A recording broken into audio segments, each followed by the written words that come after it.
Hi guys, Joe here from Lawn Solutions Australia. Today we're going to show you a few simple ways you can remove thatch from your lawn. Thatch is the development of dead organic matter and excess roots and stems that have built up over time in your lawn. You'll notice if your lawn has too much thatch, as it will become very spongy to walk on and will appear slightly discoloured during the warmer months when it should be nice and green. Thatch occurs naturally in your lawn over a period of time, and whilst a little bit of thatch can be beneficial, too much thatch can actually harm your lawn. Luckily, thatch is easy to remove and can be done with everyday lawn care equipment.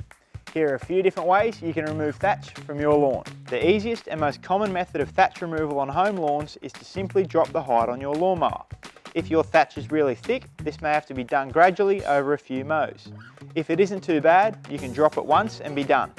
The best time to do this is mid to late spring when the lawn starts growing again, so it will recover in good time. Keep in mind, removing thatch this way means you'll have a few more catchers to empty than you normally would. If you don't have a catcher, be sure to rake up and dispose of the excess clippings. The height in which you drop your mower to is dependent on the type of lawn that you have. If you're scalping a buffalo lawn, don't go as low, as you need to have roots and runners visible in order for the lawn to repair. If you've got a more aggressive turf variety like a couch or a kikuyu, feel free to go much lower to the dirt, as these varieties have rhizomes, so we'll be able to repair from the material that is already in the ground.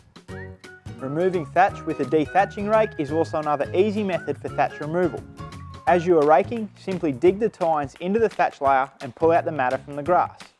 Whilst this method is effective, you may need to look at something more disruptive if your thatch problem is bad. For larger lawns or areas with really thick thatch, it may be best to hire specialist machinery such as a verti mower or a scarifying machine.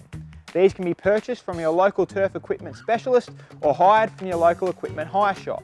Always be sure to follow all manufacturer's instructions and wear appropriate safety equipment when operating machinery. Once you have successfully removed thatch from your lawn, be mindful that it won't look its best for the next few weeks.